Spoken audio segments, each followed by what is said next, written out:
cooking fried rice for lunch.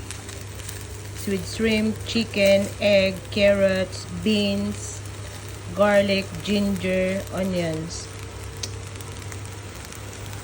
It's ready.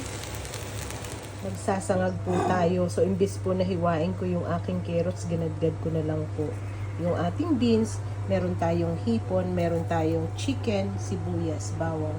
Kung basmati rice, niluto ko na. Hindi po yung lutong-luto para pagsasangag po natin is maganda pa rin.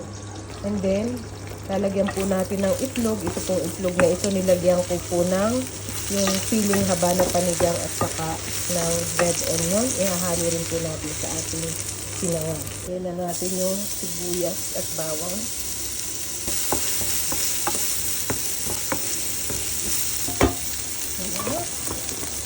Lagyan na po natin. Ito pong chicken na ito, cook na po ito. Usually nilalagay ko yung sa salad, pero gusto ko yung sinangag ko ngayon bonggang-bongga, maraming sahog. And then, ilagay na natin yung ating hipon.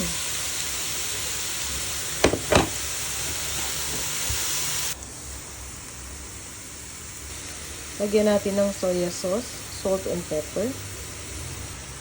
Konti na lang pong salt kasi naglagay na tayo ng soya sauce. Lagyan na natin yung rice.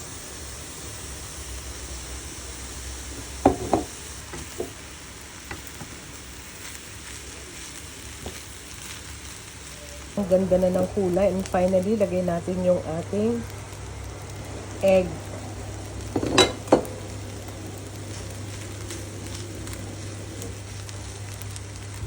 Ayan na ang ating sinangag. Tingnan nyo naman, oh.